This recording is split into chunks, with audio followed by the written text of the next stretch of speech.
Cinema industry వైపు వెళ్ళాలనుకుంటున్నారా? మీకు మేమున్నాం. వెంటనే కాల్ చేయండి.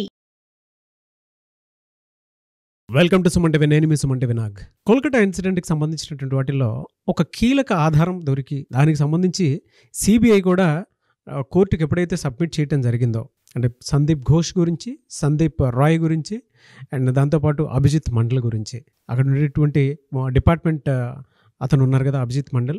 సో వాటికి సంబంధించినటువంటి వాటిల్లో సిబిఐ విచారణ చేస్తూ ఉంటే కొన్ని కీలక విషయాలు బయటపడటం జరిగాయి. కోర్టు కూడా దానికి ఏకీభవించినట్లయితే మనకు తెలుస్తూ ఉంది. దీనికి సంబంధించినటువంటి వాటిల్లో కొన్ని కీలక అప్డేట్స్ అయితే వచ్చే అవకాశం ఉందని చెప్పేసి అంటూ ఉన్నారు. సో అవేంటనేది ఈ రోజు మనతో పాటు హైకోర్టు అడ్వకేట్ రవీంద్రనాథ్ గారు ఉన్నారు. వారి మాటలు తెలుసుకుందాం. Hello sir. హాయ్ అండి నాగరాజ్ గారు. సార్, చాలామందికి హోప్ క్రియేట్ చేసేటువంటి న్యూస్ ఏదైనా ఉంది అని అంటే ఇప్పుడు మీరు రివీల్ చేయబోయేటువంటి న్యూసే చాలామందికి, అంటే దీంట్లో సరికొత్త న్యాయం జరిగే అవకాశం ఉంటుంది అని చెప్పడంలో ఏమాత్రం సందేహం లేదని చెప్పేసి చెప్పొచ్చు. ఇప్పుడున్నటువంటి అప్డేట్స్ ప్రకారం కనుక మనం చూస్తే అండి, సిబిఐ ఇచ్చినటువంటి కీలక విషయాలు ఏంటి, ఇప్పటి వరకు ఉన్నటువంటి అప్డేట్స్ ఏంటి సార్ దీని మీద? నాగరాజ్ గారు, మన భారతదేశ అధికారిక చిహ్నం 3 సింహాలు. ఆ కింద ఒక వర్డ్ రాసి ఉంటుంది, సత్యమేవ జయతే అన్న వర్డ్. బహుశా న్యాయస్థానంలో కూడా కింద వర్డ్ కనిపిస్తుంది, సత్యం జయిస్తుందని. ఎప్పటికైనా సత్యం జయిస్తుంది. ఈ విషయం మరొకసారి మనకి Calcutta rape and murder case సంబంధించి ఈ సత్యమేవ జయతే అన్న వర్డ్ ఏదైతే ఉందో, అన్నటువంటి సూక్తి ఏదైతే ఉందో, అది మరొకసారి నిదర్శనం అవుతుంది. ఎందుకు ఈ మాట చెప్తున్నానంటే నాగరాజ్ గారు, నిన్న సిబిఐ యొక్క దర్యాప్తు సంస్థల యొక్క కీలకమైనటువంటి విషయాలు, ఎంత కీలకమైన విషయాలంటే మొత్తం ఎంటైర్ ఈ స్టోరీ సంబంధించి ఏదైతే ఉందో, అభయ సంబంధించినటువంటి విషయం ఏదైతే ఉందో, దానికి సంబంధించి ఒక నిగూఢమైనటువంటి, ఒక రహస్యమైనటువంటి, ఒక గుహ్యమైనటువంటి ఒక విషయం వెలుగులోకి వస్తుంది. అదే సత్యం జయిస్తుంది. ఏమిటా సత్యం, ఏమిటా డీటెయిల్స్, మనం డీటెయిల్స్లోకి వెళ్దాం నాగరాజ్ గారు. అందులో భాగంగా ముఖ్యంగా సిబిఐ దర్యాప్తు సంస్థలు గడచిన కొద్ది రోజులుగా మన సందీప్ ఘోష్ గారి ఇంటి మీద దాడి చేశారు. ఇంటి మీద దాడి చేసినప్పుడు కొన్ని కీలకమైనటువంటి పత్రాలు లభించాయి. అందులో మనం చెప్పుకున్నాం, సుమారుగా 288 పేజీలు సరిపోయినటువంటి ఒక ఆర్టీఐ పత్రాలు వెలుగులోకి వచ్చాయి అని చెప్పి.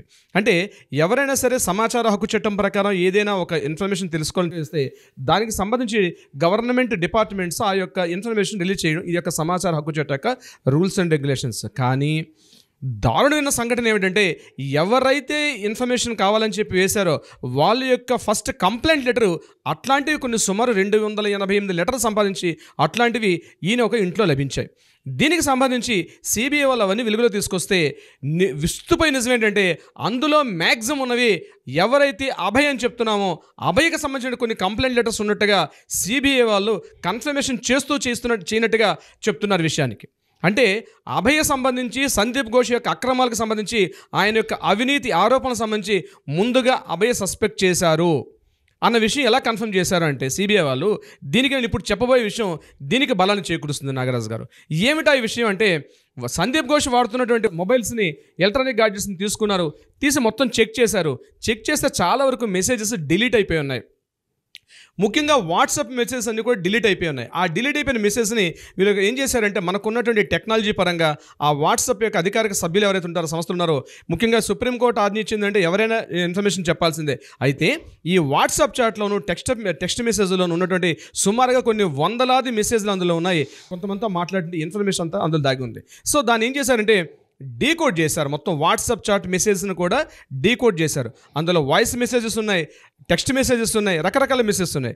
డీకోడ్ చేస్తే అందులో ఒక విస్తుపై ఒక్క వార్త మాత్రం మన బయటకు వచ్చింది.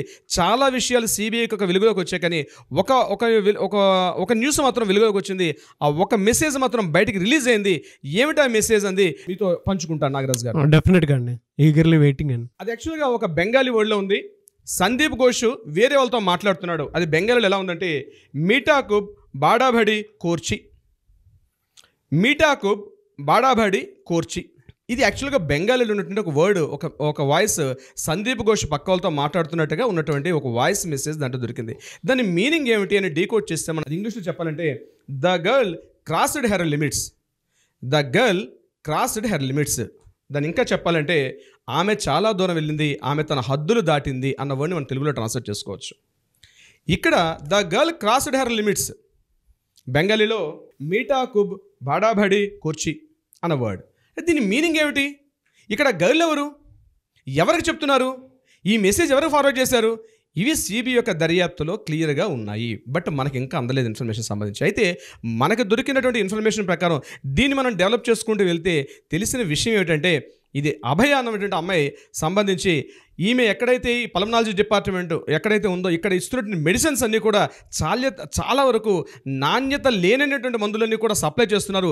ఈ మందులు ఇవ్వడం వల్ల చాలామంది రోగులు తమ యొక్క స్వస్థత అంటే తమ రిలీఫ్ కాలేకపోతున్న మెడిసిన్స్ అని చెప్పి ఒక లెటర్ పెట్టడం జరిగింది. హాస్పిటల్కి ఈ మెడిసిన్స్ మీరు ఏది ఇస్తున్నారు, మెడిసిన్స్ కరెక్ట్గా లేవని చెప్పి కంప్లైంట్ పెడితే అధికారులు ఆమె యొక్క పత్రాన్ని బుట్టదాఖలు చేశారని, దీని మీద చాలా అలిగేషన్స్ ప్రయత్నం చేశారు. అయినప్పుడు కూడా ఎవరు పట్టించుకోలేదు. అయితే ఈమె చాలా రిపోర్ట్స్ కంటిన్యూ పెడుతుందని ఈ విషయం మెల్లమెల్లగా అక్కడ ఉన్నటువంటి మన సందీప్ ఘోష్, ఎవరైతే ప్రజెంట్ మాజీ ప్రిన్సిపాల్గా ఉన్నటువంటి సందీప్ ఘోష్ ఆయన యొక్క నోటీసులోకి వెళ్ళిందని, సందీప్ ఘోష్ ఆమెను పిలిపించి మందలించాడని, అయినప్పుడు కూడా ఆమె వినలేదు. నేను ఈ విషయాన్ని నేను స్వాస్థ్య భవన ఆఫీసర్స్ కూడా ఇన్ఫార్మ్ చేస్తానని చెప్పి ఆమె ఒక గట్టిగా పట్టుబట్టి ముందుగా మారింది. అయితే దీనికి సంబంధించి సందీప్ ఘోష్ ఇమీడియట్గా నువ్వు ఆల్రెడీ ఫస్ట్ ఇయర్ కంప్లీట్ అయింది కానీ ఈ ఫస్ట్ ఇయర్ సంబంధించిన మార్క్స్ మెమోస్ మా చేతిలో ఉన్నాయి, బీ కేర్ఫుల్ అని ఒక వార్న్ చేశారని చెప్పి, అయినప్పుడు కూడా ఆమె తన యొక్క విషయాన్ని పక్కకు పెట్టకుండా నేను ఏమైనా చూసుకుంటాను కానీ మీరు చేస్తున్న ఈ అక్రమాలకు మాత్రం నేను ఎదిరించి పోరాడుతాను అన్నటువంటి ఒక మాట చెప్తే సందీప్ ఘోష్ ఇమీడియట్గా 36 గంటల పాటు ఆమెకి ఏకధాటిగా కంటిన్యూ ఆమెకు డ్యూటీ అవర్స్ వేస్తూ వస్తున్నాడని, అయినప్పుడు కూడా ఆమె సహించింది. అయితే ఆ తర్వాత జరిగినటువంటి పరిణామాలు ఎక్కడ దారితీస్తాయి, ఎటువంటి సిచ్యువేషన్స్ దారితీస్తాయి, మరి ఇప్పుడు జరిగినటువంటి రేప్ అండ్ మర్డర్ ఆమెకు ఇందులో ఎవరి పాత్ర ఉంది, సందీప్ ఘోష్ యొక్క పాత్ర అనుమానాస్పదంగా మనం ఉన్నప్పుడు కూడా ఈరోజు ఏదైతే మనకు వాట్సాప్ మెసేజ్లో రిలీజ్ అయిన ఇన్ఫర్మేషన్ చూస్తే ఖచ్చితంగా సందీప్ ఘోష్ యొక్క పాత్ర ఇందులో ఉంది. ఈ రేప్ అండ్ మర్డర్లో ఖచ్చితంగా సందీప్ ఘోష్ యొక్క పాత్ర ఉంది. అయితే తను డైరెక్ట్గా ఇన్వాల్వ్ అయ్యాడా లేకపోతే ఎవరినైనా ప్రేరేపించాడా, ఇందులో ఎవరెవరు వ్యక్తులు పార్టిసిపేట్ చేశారన్నది బహుశా మనకి నెక్స్ట్ ఎపిసోడ్లో మనకు తెలిసే అవకాశం ఉంటుంది నాగరాజు గారు. అయితే సంజయ్ రాయ్ అనే వ్యక్తి కేవలం ఒక జస్ట్ ఇన్స్ట్రుమెంటేనా సంజయ్ రాయ్, లేకపోతే సంజయ్ రాయ్కి సంబంధం ఉందా? అయితే ఇప్పుడు దొరికినటువంటి ఆధారాలను బట్టి మనం పరిశీలిస్తుంటే సంజయ్ రాయ్ కేవలం జస్ట్ ఒక ఇన్స్ట్రుమెంట్ మాత్రమే. యాక్చువల్గా జరిగిందంతా కూడా చేసిందంతా కూడా సందీప్ ఘోష్ ఇతనితో పాటు ఉన్నటువంటి మరికొంతమంది కీలకమైనటువంటి డాక్టర్ల యొక్క బృందం ఈ యొక్క విషయంలో కొంత పార్టిసిపేట్ చేశారని మనకు తెలియకనే తెలుస్తుంది మనకి ఇప్పుడు అందరి న్యూస్ ప్రకారం.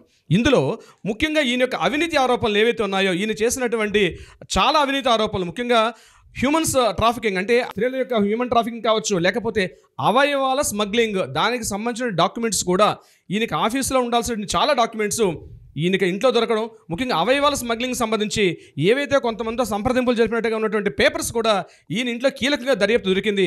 దీని మీద ఈడీ వాళ్ళు కానీ సిబిఐ వాళ్ళు అట్ ద సేమ్ టైం చేస్తుంటే ఈ విషయాల్లో చాలా విస్తుపోయి నిజాలు. అందుకే సిజే చంద్రచూడ్ గారు ఒక మాట అన్నారు, దర్యాప్తులో కీలకమైనటువంటి మమ్మల్ని కలవరపెట్టే అంశాలు చాలా వరకు ఉన్నాయి అని ఏదైతే మాట్లాడడం జరిగిందో, బహుశా మనకు అందిన న్యూస్ ప్రకారం చూస్తుంటే బహుశా రేపు అక్టోబర్ 1 ఏదైతే ఈ ట్రయల్స్లో భాగంగా రిలీజ్ చేసే న్యూస్ డెఫినెట్గా ఒక సంచలనాలకు నాంది కాబోతుంది. మరి ఆ రోజు రిలీజ్ చేస్తారా, సందీప్ ఘోష్ని పూర్తిగా నిందితుడిగా మాట్లాడతారా, ఇప్పటివరకు A1 A2గా ఉన్నటువంటి సందీప్ ఘోష్ చివరికి ఆయన ఏ రకంగా ట్రయల్స్ ఫేస్ చేస్తాడు, ఇతనికి సంబంధించి సిబిఐ ఇంకా ఎటువంటి విస్తుగొలిపి విషయాలు బయటపడుతుందండి మనం వెయిట్ చేస్తే అర్థమవుతుంది నాగరాజు గారు. మీరు చెప్తుంటే నిజంగా సినిమాని తలపించినటువంటి అంటే అంతకు మించి రియాలిటీలో మన కంటి ముందు కనిపించడం అనేది చాలా బాధాకరం. మీరు అలా మాట్లాడుతుంటే నాకు ధ్రువ అని రామ్ చరణ్ గారిది ఒక సినిమా ఉంది, అందులో అరవింద్ స్వామి గారి క్యారెక్టర్ ఒకటి ఉంటుందన్నమాట. యాజ్ ఇట్ ఈజ్ అంటే ఇప్పుడు మీరు చెప్పిన క్వాలిటీస్ అన్నీ సందీప్ ఘోష్లో యాజ్ ఇట్ ఈజ్ కనిపిస్తాయి. అంటే ఆ విలన్ క్యారెక్టరిస్టిక్స్ అన్నీ కూడా అంటే ఎంత పకడ్బందీగా ఒక మర్డర్ని చేసేటప్పుడు కానివ్వండి, లేదంటే సాక్ష్యాలను తారుమారు చేసే విధానంలో కానివ్వండి. అందుకే కోర్టు కూడా ఏకీభవించి సాక్ష్యాలను తారుమారు చేశారని చెప్పేసి అభిజిత్ మండల్ని 30th వరకు జ్యుడిషియల్ కస్టడీలోకి ఇచ్చారు. అయితే అంటే ఆ సినిమాలో విలన్ క్యారెక్టర్ ఏ విధంగా అయితే ఉంటుందో యాజ్ ఇట్ ఈజ్, బట్ దానికి మించే ఉందని చెప్పాలి. ఇది మీరు చెప్పినట్టుగా ఆలోచిస్తే నాగరాజు గారు, సందీప్ ఘోష్ ఖచ్చితంగా సందీప్ ఘోష్కి అభయకి మధ్య జరిగిన డిస్కషన్స్ అన్నీ మనకు వాట్సాప్లో వెలుగులోకి వస్తున్నాయి. అయితే సందీప్ ఘోష్ ఇన్ఫ్లుయెన్స్ చేసే వ్యక్తులు ఎవరైనా ఉన్నారా దీనికి సంబంధించి? డిఎన్ఏ వ్యక్తి ఎవరు మనం మాట్లాడుకుంటున్నాం, డిఎన్ఏ కీలకమైన వ్యక్తి. ఎందుకంటే ఒక పర్సన్, ఒక కాలేజీ ప్రిన్సిపాల్ ఒక వ్యవస్థను నడిపే అంత సిస్టమ్ని నియంత్రించగలిగే అంత వ్యవస్థ కలిగి ఉంటుంటే డెఫినెట్గా ఉండే అవకాశం అయితే లేదు, డెఫినెట్గా ఉండదు. ఒక కాలేజీ ప్రిన్సిపాల్ అతను టెండర్స్ విషయంలో కానీ at the same time certificates విషయంలో, స్టూడెంట్స్కి ఇచ్చే సర్టిఫికేట్స్ విషయంలో కూడా చాలా విషయాల్లో ఇతను ఎంత ఇన్ఫ్లుయెన్స్ చేస్తాడా, అంటే వ్యవస్థని నియంత్రించగలిగిన శక్తి కలిగి ఉంటాడంటే డెఫినెట్గా ఉండే అవకాశం లేదు. డిఎన్ఏ వ్యక్తి ఇందులో కీలకంగా ఒక పాత్ర పోషించున్నారు.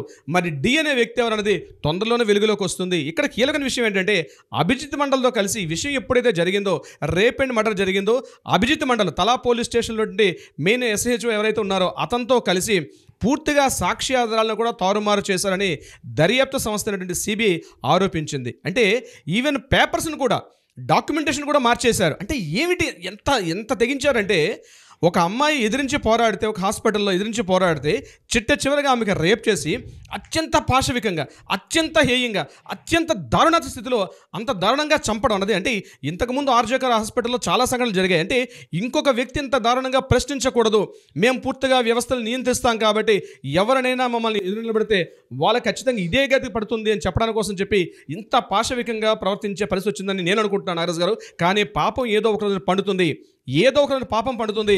ఆ పండే పాపానికి నిదర్శనమే ఈరోజు మనకు కనిపించే సందీప్ ఘోష్ అనే వ్యక్తి. ఈరోజు సందీప్ ఘోష్ కీలకమైన వ్యక్తి ఖచ్చితంగా ఉన్నాడు. ఈరోజు ఇంకా స్పీడప్ చేసింది CBI యొక్క దర్యాప్తు సంస్థలు. మెల్లమెల్లగా కొత్త విషయాలు వెలుగులోకి వస్తున్నాయి, కొత్త విషయాలు. నిన్న మనం మాట్లాడుకున్నట్టుగా టవర్ బోల్ట్ విషయం కూడా మనం మాట్లాడాం. సెమినార్ హాల్లో ఏదైతే టవర్ బోల్ట్ ఊడిపోయి అక్కడ ఆ చెక్క ముక్క కూడా ఊడి పడిపోయి ఉన్నటువంటి ఆ సిచ్యువేషన్ కూడా CBI వాళ్ళు పరిశీలించారు. అంటే దీన్ని బట్టి అర్థమైంది ఏంటంటే ఇంకొక వ్యక్తి ఎవరో ఉన్నారు అక్కడ. అంటే ఎక్కడైతే రేప్ అండ్ మర్డర్ జరిగిందో ఈ విషయంలో సంజయ్ రాయ్ విషయంలో మాట్లాడలేదు. ఇక్కడ ఒకరు పార్టిసిపేట్ చేశారా, గ్యాంగ్ రేప్ జరిగిందనే విషయాన్ని పక్కన పెడితే ఈ విషయం జరుగుతున్న సందర్భంలో మాత్రం 2-3 వ్యక్తులు ప్రమేయం ఉండి ఉండొచ్చు అని ఏదైతే CBI సస్పెక్ట్ చేశారో పరిగెత్తించి చేసి ఉంటారండి. డెఫినెట్ గా జరిగి ఉండే అవకాశం ఉంటుంది. పరిగెత్తించి మరి ఆడపిల్లని చాలా దారుణంగా పరిగెత్తించి ఉంటారు లోపల సెమినార్ హాల్లో. మేబీ జరిగి ఉండొచ్చు. ఈరోజు సందీప్ ఘోష్ యొక్క అంటే మనకు వచ్చినట్టు ఆ ఇన్ఫర్మేషన్ చూస్తే మనం చదివేటప్పుడే, మీరు నేను అనుకున్నాం కదండి, చదివేటప్పుడే ఎంత హీనియస్గా ఉంది ఏంటని చెప్పేసి అనుకున్నాము. అవునండి. అంటే ఇదేమైనా అండి, we want justice, we demand justice. Thank you so much Ravindranath garu. Thank you so much Nagaraj గారు.